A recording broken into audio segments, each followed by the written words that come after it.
தாய் தமிழ் உறவுகள் அனைவருக்கும் வணக்கம். இன்னைக்கு முக்கியமாக ஒரு 4 விஷயம் பார்க்க போகிறோம். வாங்க உறவுகளே. எங்கள் நண்பரை கைது செய்ய நீங்கள் யார்? இதுவரை நட்போடு இருந்தோம், இப்போது சவால் விடுகிறேன். மாறி யார்? உங்களுக்கு இந்த நாட்டுக்கு என்ன உறவு? விட்டு எடுக்க வந்த அறுவை கூட்டமே இந்த தோழனுக்கு காப்பு போட சென்றாயா? வாழ்க்கையின் சீரான சின்னமானது சென்னையில் இருந்து படைவரும் வணக்கம். திருமண செய்யாத தாய்மொழி ஆறாம் மண்ணிலே பாருங்கள். காலையால் கொண்டு போட்டியை உங்கள் தாய் பார்க்கப்படும் ஆயுத இந்தியா பாடிக்கலாம் சொல்லுங்கள். I accept the challenge. என்ன விஷயம்னா, தாய்மாமன் சீரை பற்றின ஒரு காணொளி. தாய்மாமன் சீருன்னு சொல்லி தாவேகா தலைவர் தேர்தல் பிரச்சாரத்தில் ஒரு வாக்குறுதி கொடுத்துருந்தார். பிறக்கும் குழந்தைகளுக்கு 1 கிராமில் தோடு போடுறது அப்படின்னு ஒரு திட்டம். எப்போ தயார் பண்ணது? தேர்தலுக்கு முன்னாடி.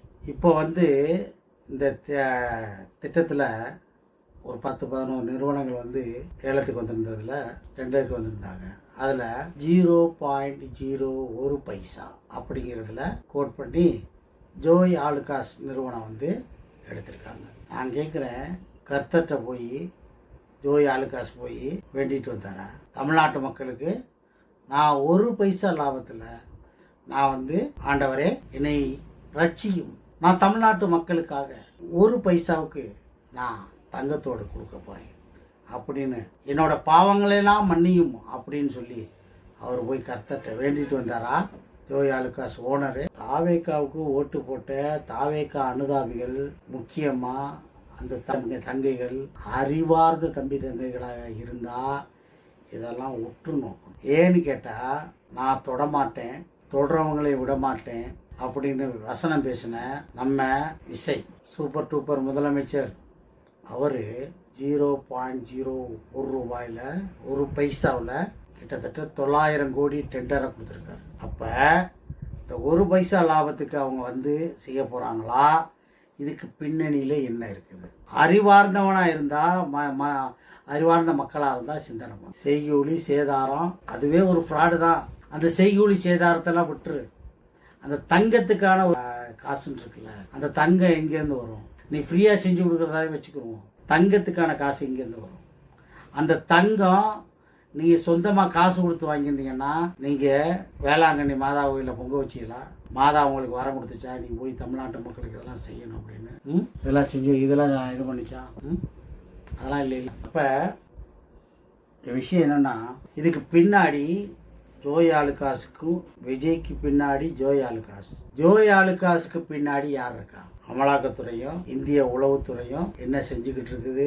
பிஜேபியோட ஆதரவில் தான் விஜய் ஆட்சி அமைச்சிருக்கிறதுங்கிறது அரசியல் ரீதியான முடிவாக எடுத்தா கூட அந்த நாட்டுக்கு ஒரு பெரிய கேடு. சர்வதேச சக்திகள் இதுக்கு பின்னாடி இருக்குங்கிறது பொதுமக்களோட பார்வை. சும்மா யாரும் கொடுக்க மாட்டாங்க.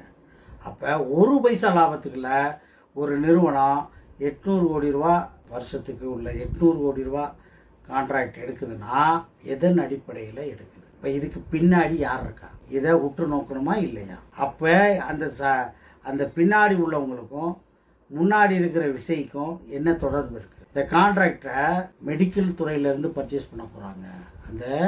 இங்கே அதுக்கான அந்த தோடுகள்லாம் இருக்குல்ல, அந்த தோடுலாம் எங்கேருந்து மெடிக்கல் துறையிலேருந்து பர்ச்சேஸ் பண்ண போகிறோம். அப்போது ஆரம்பத்தில் ஒரு பெரிய ஸ்கேம் நடக்குது அப்படிங்கிறது எல்லாருடைய பார்வையாக. இது ஒன்று. 2வது, அதாவது சிஎம் ஆகிட்டார். எத்தனை வருஷத்துக்குள்ள? 2 வருஷத்துக்குள்ள. செய்யாததெல்லாம் செஞ்சது மாதிரியும் செஞ்சதெல்லாம் ஒன்றுமே பண்ணாத மாதிரியும் அப்படின்னு நிறைய தகுடுத்தங்க பண்ணி இரவு நேர பையங்கிலிகளை விட்டு ஓட்டு கேட்க வச்சு யாரை எந்தெந்த விதத்தில் சரி பண்ணணுமோ எல்லாரையும் சரி கட்டி ஓட்டு வாங்கி ஜெயிச்சிட்டாங்க. இங்கே தலைக்கு மேலே அவ்வளோ பிரச்சனை போய்கிட்டு இருக்கு. செவிலியர்கள் போராடிக்கிட்டு இருக்காங்க, தூய்மை பணியாளர்கள் போராடிக்கிட்டு இருக்காங்க, விவசாயிகள் போராடிக்கிட்டு இருக்காங்க, இளைஞர்களுக்கு வேலை வாய்ப்பு இல்லை, விலைவாசி ஏறி போச்சு, மேகமலையில் வெளியில் விரட்டும்னு சொல்லி சுப்ரீம் கோர்ட்டு இராணுவத்தை அனுப்புகிறோம்னு சொல்லிக்கிட்டு இருக்கான். இதுக்கு இடையில் இங்கே சட்டமன்றத்தில் எம்எல்ஏக்கள் எல்லாருக்கும் கார் கொடுப்போம் அப்படின்னு கஜானா இல்லைன்னு சொன்ன முதலமைச்சர் அதை பற்றின ஒரு காணொலி போட்டிருக்கோம், போய் பாருங்கள். அப்போ இந்த தாவேக்காட்சி இது யாருக்கான? இப்போ இவர் சிஎம் ஆகிட்டார். சிஎம் ஆனதுக்கப்புறம் இப்போ பிஎம் ஆகணுமா? அதுக்காக வட இந்தியா இந்த ரெயின்கோட் ஃபேமிலிலாம் இருக்காங்கல்ல, பான்பிராக், அந்த இன்ஃப்ளூயன்சரை வச்சு ஒவ்வொரு வீடியோவுக்கும் 20,000 to 60,000 வரை வீடியோக்களை போட்டு இங்கே வந்து பாலியல் வன்முறை வந்தால் துப்பாக்கி அடிச்சு சொல்கிறாரு. பசுவதி தடை சத்தம் பண்ணிட்டாரு. கோயிலில் உள்ள உண்டியெல்லாம் எடுத்துட்டு என்ன பண்ணிட்டாரு, மருத்துவமனைக்கு ஸ்கூலுக்கு கொடுத்துட்டாரு. கோயிலில் உண்டியெல்லாம் வைக்கக்கூடாதுட்டாரு. அதான் அம்பானியை மிரட்டி இங்கே வந்து விலை ஏற்றக்கூடாது அப்படின்ட்டாரு. அதானியை மிரட்டி இங்கே வந்து என்ன பெட்ரோலு, இந்த ஒரு பெட்ரோல் ஒன்று போடுறாங்கல்ல, அந்த பெட்ரோல் போடக்கூடாது அப்படின்னு சொல்லி மிரட்டிட்டாரு. அப்படின்னு சொல்லி பொய்யா பிரச்சாரம் பண்ணுறேன். நான் மறுபடிக்கும் கேட்குறேன், இந்திய உளவுத்துறை என்ன செஞ்சுக்கிட்டு இந்திய உளவுத்துறை என்ன செஞ்சுக்கிட்டு இதெல்லாம் பார்த்துக்கிட்டு இருக்கா இல்லையா? பொய்யா பிரச்சாரம் பண்ணி இங்கே உள்ள என்ன பேசுகிறாங்க, தமிழ்நாட்டில் உள்ள மசூதியில் உள்ள இமாமுக்கெல்லாம் சம்பளம் நிறையா கொடுக்குறாரு அப்படின்னு சொல்லி வடநாட்டில் ஒரு மத கலவரத்தை உருவாக்குறதுக்கு இந்த ரூட் மாஃபியா வேலை செஞ்சுக்கிட்டு இருக்கு விஜய்க்கு ஆதரவா. இப்போ முக்கியமாக இதில் பார்க்க வேண்டிய விஷயம், சிறுபான்மை சகோதரர்களுடைய ஓட்டு வாங்குறதுக்காக ஒரு பக்கம் கோடியா செலவு பண்ணி தமிழ்நாட்டு காங்கிரஸ் தூக்கி பைக்குள்ள போட்டுக்க வேண்டியது, இன்னொரு பக்கம் கட்சியை காப்பாத்திக்கணுங்கிறதுக்காக பாஜகவோட மறைமுக கூட்டணியில் இருக்க வேண்டியது, ஒரு பக்கம் கதர் வேஷம் போட வேண்டியது, இன்னொரு பக்கம் காவி வேஷம் போட வேண்டியது. இதுக்கெல்லாம் பேர் எனக்கு தெரியுமா? இந்த போன 2 நாளைக்கு முன்னாடி உள்துறை அமைச்சரோட தென்னிந்திய மாநில முதல்வர்கள் மாநாடு ஒன்று நடந்தது. அதில் விஜய் ஒருத்தர் எல்லாம் தமிழ்நாடு, கேரளா, கர்நாடகா, தெலுங்கானா, பாண்டிச்சேரி இவங்கெல்லாம் வர்றாங்க. என்ன பேசுகிறாங்கன்னா, இதனால் வர நமக்குன்னு ஒரு உரிமை இருக்குது கர்நாடகா காவிரி நதி நீரில். அதுக்கு அவர் என்ன சொல்கிறாரு, நீங்கள் ஒரு புரிந்துணர்வு வச்சுக்கிறீங்க, ஒப்பந்தம்லாம் தூக்கி தூர போடியா, நான் கொடுக்குறது நீ வாங்கிக்க அப்படிங்கிறாப்புல. அதே கேரளா முதலமைச்சர் என்ன சொல்கிறாரு, நாங்கள் வந்து காசு கொடுக்குறோம், முல்லை பெரியார் டேம் சரியில்லை, நாங்களே காசு கொடுக்குறோம், நீங்களே இடத்த தேர்ந்தெடுத்து நீங்களே கட்டிக்கிறீங்க அப்படின்னு யார் சொல்கிறாரு? கேரளா முதலமைச்சர் சொல்கிறார். நம்ம முதலமைச்சர் ரீல்ஸ் போடுறதுக்கே நமக்கு நேரம் இல்லை, வசனங்கள் பேசுறதுக்கு நேரம் இல்லை, ஆனால் இங்கே எதுவும் பேசலை. இன்னொரு முக்கியமான விஷயம், இந்த டீலிமிட்டேஷன் தொகுதி மறுவரையறை சட்டம், அது வந்து இவர் தான் சட்டசபையில் ரொம்ப நல்லவன் மாதிரி மக்களுக்கு நாங்கள் தான் இயேசுபிரான் மாதிரி ஒரு தீர்மானத்தை போட்டு நாங்கள் வந்து அதில் உடன்படவே மாட்டோம் அப்படின்னு ஒரு தீர்மானத்தை போட்டுட்டு அமித்ஷா கடந்த அந்த தென்னிந்திய மாநில முதல்வர் மாநாட்டில் இவர் ஃபேர் லிமிட்டேஷனுக்கு ஒத்துக்கிட்டார். இங்கே நடக்கிறது மக்களுக்கு தெரியாது, ஏன்னா இந்த ரீல்ஸில் பார்க்குற தற்கொலைகளுக்கு அதெல்லாம் பார்க்காதுங்க. சட்டசபையில் நடக்குதுன்னு தெரிஞ்சதுனோடனே அங்கே ஒரு நாடகம், இங்கே ஒரு நாடகம். அப்போ உங்கள் நிலைப்பாடு தான் என்ன? காவிரி நதி நீரில் என்ன நிலைப்பாடு, டீலிமிட்டேஷனில் என்ன நிலைப்பாடு, நீட்டில் என்ன நிலைப்பாடு, மக்களுக்கான எந்த திட்டங்களும் போடாமல் எதுவுமே செய்யாமல் நீங்கள் என்ன பண்ணுறீங்க? ₹1 திட்டத்தில் ஏற்கனவே பேசி வச்ச மாதிரி ஒரு கான்ட்ராக்டரை உள்ளவங்க வந்து நீங்கள் ஒரு கான்ட்ராக்டுக்கு நீங்கள் மக்கள் வாழ்வாதார திட்டங்களுக்கு என்ன செஞ்சுருக்கீங்க? இந்த மக்களுக்கு வேலை வாய்ப்புகளோ தொழில்துறையோ என்ன பண்ணியிருக்கீங்க? விலைவாசி கட்டுப்படுத்துறதுக்கு நீங்கள் என்ன முடிவு எடுத்திருக்கீங்க?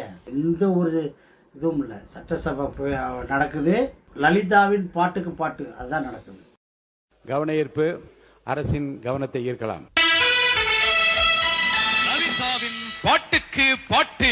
முதலில் உங்கள் அபிமான பாடலை பாட உங்களுக்கு ஒரு வாய்ப்பு. கொடுத்ததெல்லாம் கொடுத்தார், இவர் யாருக்காக கொடுத்தார்? ஒருத்தருக்கா கொடுத்தார், இல்லை ஊருக்காக கொடுத்தார். அருமை அருமை அருமை. நீங்கள் ஆரம்பிக்க வேண்டிய அல்லது நடில். மணப்பாற மாடு கட்டி மாயவரா ஏறு பூட்டி வயக்காட்ட உழுது போடு செல்லக்கண்ணு. அருமை அருமை அருமை. வரக்காத பழைய பாடல்களை நினைவூட்டி பாடுகின்றார். இந்த எழுத்திலே மணி ஒலித்திருக்கிறது. 2 எழுத்துக்களில் வாய்ப்பு. கருணை இருந்தால் வள்ளலாகலாம், கடமை இருந்தால் வீரனாகலாம். முதல்ல மனுஷனா மாறுங்கடா. இந்த இடத்திலே மணி ஒலித்திருக்கிறது. அல்ல நெடில். நானே போட போறேன் சட்டம், பொதுவில் நன்மை பொருந்திடும் திட்டம், நன்மை பொருந்திடும் திட்டம், நாடு நலம் பெறும் திட்டம், நன்மை பொருந்திடும் திட்டம் என்று முத்தான பாடல்களை தந்த அற்புதமான ஒரு பாடகர். என்னங்க எனக்கு ஒண்ணுமே புரியல. அதுதானப்பா எனக்கும் புரியல. வாயால் வடை சுற்றும் காலம் மாறி சுட்ட வடையை, சுவையான வடையை சுட சுட கையில் கொடுக்கும் காலம் இது. ஐயோ, ஒரு பைத்தியக்கார பைலட் அந்த நாடு மக்களும் மாட்டிட்டு படுற பாடு. சரி சரி சரி. வேற என்ன நடக்குது? 23ஆம் புலிகேசியில் இப்போ மாதிரி தேன் மாதிரி பூ மாதிரி நீ ஒரு முல்லை மாதிரி அப்படிங்கிற மாதிரி இங்கே வந்து முதலமைச்சரை புகழ்ந்துக்கிட்டே இருக்காங்க. அதிலே மதுரையிலேருந்து ஒரு எம்எல்ஏ பேசுகிறாரு. என்ன தெரியுமா கோரிக்கை வைக்கிறாரு? நாங்கள் வந்து முதலமைச்சரை பார்க்கவே முடியல, அதனால் அவரோட பெரிய டிவி வச்சு அவர் முகத்தை காமிச்சிங்கன்னா நாங்கள் நல்லா லவ் பண்ணுவோம். கேடு கட்டவங்களாம் இந்த நாடு இருக்குதே நாடு, இதெல்லாம் பார்க்கும்போது நமக்கு என்ன தோணுதுன்னா ரவுத்திரம் பழகுன்னு சொல்லியிருக்காரு பாரதி. ரவுத்திரம் பழகுனா என்ன ஆயிருமோ பயமாக இருக்கு. ஏன்னு கேட்டிங்கன்னா இதெல்லாம் பார்க்கும்போது நமக்கு வெறிய எந்த வந்து 100 நாள் ஆச்சு. அவர் என்ன சொன்னார்? 6 மாதம் டைம் முடிஞ்சிருந்தது, 3 மாதம் முடிஞ்சு 100 நாள் ஆகி போச்சு. இதுவரை எதுவும் நடக்கலை. நான் ஆரம்பத்துலேருந்து சொல்கிறேன் இதுதான் நடக்கும். இன்னைக்கு நடக்கிறதா அடுத்த 5 வருஷத்துக்கு. இவங்க இதை வச்சு அடுத்த கட்டத்துக்கு எவ்வளோ பெட்டி சேர்க்கலாம். இது மாதிரி நிறுவனங்கள் கேரளா, கர்நாடகா, ஆந்திரா நிறுவனங்களுக்கு கான்ட்ராக்ட் கொடுப்பாங்க. அங்கே உள்ளவங்களாம் இங்கே வேலையில் அமர்த்துவாங்க. அவங்களுக்கான ஆட்சியை தான் கொண்டாந்து வச்சுருக்காங்க. அவங்களுக்காக தான் இந்த விசை வேலை பார்த்துக்கிட்டு இருக்காரு. தமிழ்நாட்டு மக்களுக்கு அவர் வேலை செய்யலை, தமிழ்நாடு மக்களுக்காக அவர் வந்து நல்லது செய்ய வரல அப்படிங்கிறது இந்த தாவேக்காவுக்கு ஓட்டு போட்ட ஒவ்வொருத்தரும் சிந்தனை. திமுக சரியில்லை, அதிமுக சரியில்லை, அதனால் தாவேக்காவுக்கு ஓட்டு போட்டோம்னா தாவேக்கா நல்லா இருக்கா அப்படிங்கிறத நீங்கள் வச்சு பாருங்கள். வச்சு பார்த்தா மட்டும்தான் நீங்கள் உயிரோடு இருக்கிறதா அர்த்தம். இல்லைன்னா இது எதுலேயுமே சேர்க்க முடியாது. அவங்க ரொம்ப நல்லவங்களா பார்த்திக்காவனா இல்லை, அவங்க ஊழல் பெருச்சாளிகள்னா இவங்க ஊழல் யானைகள். அவன் 60 வருஷமாக கொள்ளையடிச்சு அவனுக்கு 3 தலைமுறை 4 தலைமுறைக்கு சொத்து சேர்த்துட்டானுங்க. அவங்க சரியில்லைன்னு சொன்னதான் ஒரு மாற்றம்னு சொன்னோன்னே நீங்கள் இந்த 1,75,00,000 பேர் ஓட்டு போட்டான்னு சொல்கிறது உண்மைனா நீங்கள் அவங்களுக்கு நல்லது செஞ்சுருக்கணும்ல.